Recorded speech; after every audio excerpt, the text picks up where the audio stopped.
SG Consultancy Services. Study MBBS in Russia, Philippines, Uzbekistan. So అయితే చింత చెట్టు జనరల్గా మనం ఏదో ఒక కర్రీ లాగా చేస్తాము అదే తెలుసు, కానీ మెడిసినల్ వాల్యూస్ ఉన్నాయి, మెడిసినల్ ప్రాపర్టీస్ చాలా ఉన్నాయి, అనారోగ్య సమస్యలు తగ్గిస్తుంది అంటారు. ఏ మెడిసినల్ వాల్యూస్ ఉన్నాయి, ఎలా వాడుకోవాలి? మామూలుగా అందరికీ తెలిసింది చింత చిగురు రాగానే అందరూ పప్పు చింత చిగురు వండుకుంటారు, ఒట్టి చింత చిగురు కూర వండుతారు. నాన్ వెజ్ తినే వాళ్ళు అయితే ఇంకా చాలా రకాలుగా చేసుకుంటారు. చింత చిగురు చేపలు, చింత చిగురు రొయ్యలు, చింత చిగురు ఎండు. అసలు నాన్ వెజ్ వాళ్ళకైతే చింత చిగురుతో చాలా వెరైటీస్ ఉన్నాయి. వెజిటేరియన్ వాళ్ళకైతే కొంచెం తక్కువే. సో ఇవి అన్నీ మనకి అంటే వంటల్లో మనం తినడానికి వాడే. దీని మెడిసినల్ వాల్యూ ఏంటి అంటే మెయిన్ చింత చెట్టుకి నొప్పిని తగ్గించే గుణం ఎక్కువ. పెయిన్ కిల్లర్ లాగా పనిచేస్తుంది. ఎక్స్టర్నల్ యూజ్ కూడా పనిచేస్తుంది. జనరల్ గా మనం లోపలికి అని కాదు. ఇప్పుడు పారిజాతం మనం చెప్పాం, అవును, ఏమైనా నొప్పులు ఉంటే అది తీసుకోండి వాడండి అని. ఇది ఎలా వాడతామంటే ఇప్పుడు ఈ ఆకులు ఉన్నాయి కదా, ఈ ఆకులు ఇట్లా ఆకులు తీసేసుకోవాలి. ముదిరిపోయిన ఆకులు, కొంచెం ముదిరిన ఆకులు ఊరికే ఇట్లా తీసేసుకుని, లేకపోతే ఇలా చిన్న చిన్న ముక్కల కింద చేసాలి. అంటే ముక్కలు ఎందుకు చేయమంటే మళ్ళీ ఇవి మనం ఉడకబెట్టినప్పుడు గట్టిగా అయ్యి గుచ్చుకుంటాయి అన్నమాట స్కిన్ కి. అందుకని ఇలా ఆకులు తీసేస్తాం. ఇట్లా ఆకులు నొట్టి ఆకుల కింద తీసేసి ఒక గుప్పుడు ఆకులు తీసుకోవాలి. సో ఇన్ని ఆకులు ఇన్ని ఆకులు ఇంకా ఎక్కువ అంటే అన్ని ఇన్ని ఆకులు. ఈ ఒక్క ఆకు కూడా పనిచేస్తుంది. బాగా నొప్పులు ఉన్నాయంటే ఇంకా మీకు ఎంత కావాలంటే అంత, ఇంకా అన్ని ఆకులు తీసుకుని ఈ ఆకుల్ని ఏం చేయాలి అని అంటే, ఈ ఆకుల్లో ఒక నిమ్మకాయ కూడా అక్కర్లేదు, సగం చెక్క కోసి ఆ సగం చెక్కను మళ్ళీ 2 ముక్కల కింద కోసి ఈ ఆకులో పెట్టేసేయాలి.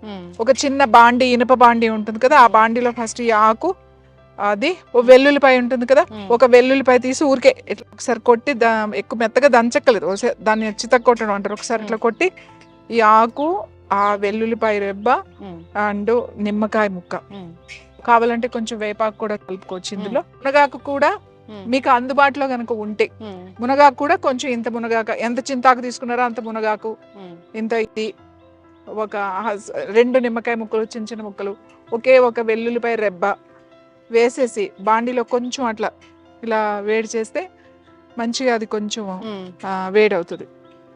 ఒకవేళ మీరు దాంట్లో కొద్దిగా నువ్వుల నూనె, 1 స్పూన్ నువ్వుల నూనె వేయండి, 2 స్పూన్లు అయిన పట్టు, 1 స్పూన్ నువ్వుల నూనె వేసి కొద్దిగా అవి ఊరికే తడవడానికి అంతే, ఇవి కొంచెం వేడి చేయండి. ఇది మనం ఆకుకూరలాగా మగ్గినట్టుగా అవుతుంది. అప్పుడు ఏం చేస్తారంటే, ఒక తెల్లని కూర క్లాత్ ఉంటుంది కదా, తెల్లని బట్ట ఉంటుంది కదా కాటన్, దాంట్లో ఇది వేసేసి మన ఆ బట్టలో వేసి మూట కట్టాలి.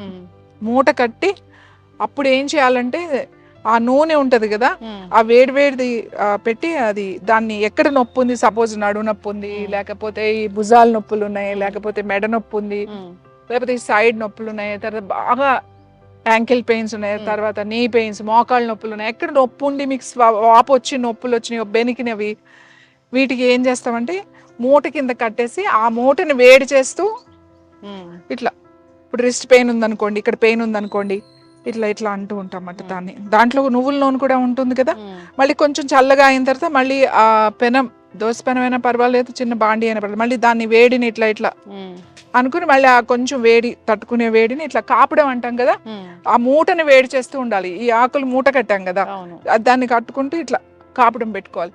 అలా ఒక 5 రోజులు 6 రోజులు కంటిన్యూస్ గా కనుక మీరు చేశారు అంటే ఆ స్వెల్లింగ్స్ తగ్గి నొప్పులు చాలా బాగా తగ్గుతాయి. చింతాకు, ఒట్టి ఆకులన్నీ లేవండి, చింతాకు అయితే ఉంది మా దగ్గర అంటే చింతాకు ఒక్కటితే కూడా మీరు అలా చేసుకో. ఇప్పుడు మీరు చెప్పిన నువ్వుల నూనె, వెల్లుల్లిపాయలు, చింతాకు, ఇవన్నీ కూడా పెయిన్ ని తగ్గించే గుణాలు ఉన్నవే. వాటన్నిటిని ఒక కాంబినేషన్ లో తీసుకున్నట్లయితే ఇంకా చక్కగా పనిచేస్తుంది. వాపు తగ్గుతుంది, తర్వాత మీకు నొప్పి తగ్గుతుంది. అంటే ఒకసారి పెట్టుకుంటే కాదు, కనీసం మనకి ఒక 5-6 రోజులు కంటిన్యూస్ గా, లేదా మీకు నొప్పి తగ్గే వరకు పెట్టుకోవాలి. మీకు ఒక 5 రోజులు పెట్టుకోగానే మీకు రిజల్ట్ తెలిసిపోతుంది. ఫస్ట్ డే ఏమవుతుందంటే, ఎక్కడైనా నొప్పి ఉన్న దగ్గర పెడితే ఏదో కొంచెం ఎక్కువైనట్టే అనిపిస్తుంది. అమ్మో ఇది పెట్టాను ఎక్కువైందని ఏమో అనుకోకండి. ఒక 2-3 రోజులు అలా కంటిన్యూస్గా పెట్టండి. అప్పుడు మంచి నొప్పి తగ్గుతుంది. యాంకిల్స్ నడవలేని వాళ్ళు కానీ ఏదైనా సరే చింతాకు నొప్పులకి బాగా తగ్గుతుంది. చింతాకు ఎక్కడంటే అక్కడ దొరుకుతుంది. మీకు రోడ్ల మీద పెద్ద పెద్ద చెట్లు ఉంటాయి, చింతాకు చెట్లు. సో మనకి ఇళ్లలో ఇవి పెంచుకోలేం కదా, బయట వెళ్ళినప్పుడు ఈ ఆకు తెచ్చుకుని చేసుకుంటే చాలా మంచిది. దీని గింజలు ఉంటాయి, చింతగింజలు కూడా పిక్కలు అంటాం. చిన్నప్పుడు ఆడుకునే వాళ్ళం చింతపండు వచ్చినప్పుడు తీసేస్తాం కదా, ఆ గింజలను ఏం చేస్తారు అంటే పౌడర్ చేస్తారు, చింతగింజల పొడి. చింతగింజలు కూడా మెడిసినల్ వాల్యూస్ ఉన్నాయి, అలాగే ఈ ఆకులో కూడా మెడిసినల్ వాల్యూస్ ఉన్నాయి. ఇంకా చెప్పాలి అంటే ఇర్రెగ్యులర్ పీరియడ్స్ వస్తే ఈ చింత బెరడు ఉంది కదా, అది బాగా ముదిరిన బెరడు అన్నమాట. ఆ కింద కాండం ఉంటుంది కదా, బెరడు ముక్క తీసుకోవాలన్నమాట. ఆ ముక్క తీసుకుని దాన్ని ఏం చేయాలి అని అంటే భస్మం చేయాలి.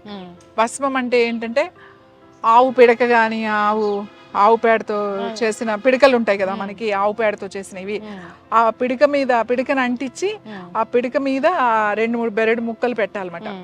పెట్టి మనం అంటిస్తే అది బాగా కాలుతుంది కదా, అది కాలిన తర్వాత అది జాగ్రత్తగా తీస్తే అది భస్మం అవుతుంది అన్నమాట. దాన్ని మంచిగా మెత్తగా అలా చేసుకుని వస్త్రగాళికం చేసేసి ఆ మెత్తంది ఏదైతే ఈ బెరడు కాల్చామో ఆ పొడి తీసి పక్కన పెట్టుకుని రోజు, ముఖ్యంగా పిల్లలకి మెచ్యూర్ అయిన తర్వాత చాలా మంది తొందరగా మళ్ళీ రావు, పీరియడ్స్ డిలే అవుతూ ఉంటాయి, లేకపోతే ఇర్రెగ్యులర్గా వస్తూ ఉంటాయి, పీరియడ్స్ మధ్యలో ఆగిపోయి మళ్ళీ హార్మోన్ ఇన్బ్యాలెన్స్ అలాంటివి అవుతాయి.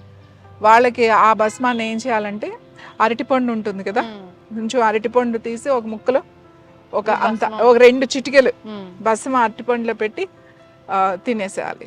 అరటిపండు తింటే చాలా బాగా పనిచేస్తుంది. మీరు అలా ఒక 10 రోజులు చేశారు అంటే పీరియడ్స్ రెగ్యులర్ అయిపోతాయి. అంటే ఓ 21 days అన్నా మీరు చెయ్యాలి, చేస్తే చాలా బాగా పనిచేస్తుంది. చింతబెరడు అంటే చాలా మందికి తెలియదు, కొన్ని పేర్లు వేరే ఉంటాయి, కానీ మనం చేసుకునే ఓపిక ఉంటే, ఇది రెడీమేడ్ దొరుకుతుంది తెచ్చేసుకోవచ్చు అంటే రెడీమేడ్ కూడా దొరుకుతుంది. ఓపిక ఉండి మన దగ్గర అవకాశం ఉంటే అలా చేసుకుని కనుక తీసుకుంటే మంచి రిజల్ట్ వస్తుంది. ఖచ్చితంగా మ్యామ్, చాలా చక్కగా చెప్పారు. చింత చెట్టు అంటే జనరల్గా అవి మనం తీసుకుంటున్నామంటే దీనిలో మెడిసినల్ వాల్యూస్ ఉన్నాయని, కాకపోతే తెలియదు ఏ అనారోగ్య సమస్యలకు ఎలా వాడుకోవాలని. మీరైతే చాలా చక్కగా చెప్పారు, పెయిన్ కిల్లర్ ఎలా పనిచేస్తుంది అని, ఇన్ఫ్లమేషన్ తగ్గిస్తుంది అని. సో అంతేకాదు ఈ పీరియడ్స్ ఇష్యూ కూడా చాలా బాగా పనిచేస్తుంది. పీరియడ్స్ ఇష్యూకి నేను ఇందాక చెప్పాను కదా, మూట కట్టుకోమని ఆకు అది కొంచెం వేయించి వేడిగా ఆ వేడిగా నొప్పి చాలా మందికి బాగా మెలిపెట్టి వచ్చేస్తా ఉంటది. ఎంత అంటే పాపం వాళ్ళు అసలు కదలలేరన్నమాట, మూమెంట్ ఉండదు, ఏ మెడిసిన్ వేసుకున్నా పనిచేయి. వాళ్ళకి కూడా దీన్ని చక్కగా కింద పొట్ట మీద ఈ లోయర్ అబ్డామెన్ మీద కనుక కాపడం లాగా పెట్టుకుంటే, ఆ మూట పెట్టి కాపడంలా పెట్టుకుంటే ఆ నొప్పి కూడా చాలా బాగా తగ్గిపోతుంది. ఖచ్చితంగా మ్యామ్, చాలా చక్కగా చెప్పారు. ఈ సిరీస్ అనేది మనం కంటిన్యూ చేద్దాము. ఎన్నో ప్లాన్స్ ఉన్నాయి ఇక్కడ, సో అన్నిటి గురించి తెలియజేసే ప్రయత్నం చేద్దాము. చాలా చక్కటి ఇన్ఫర్మేషన్ అండి, అందరూ కూడా దీన్ని యూస్ చేసుకోవాలని కోరుకున్నాం. ధన్యవాదాలు. నమస్తే.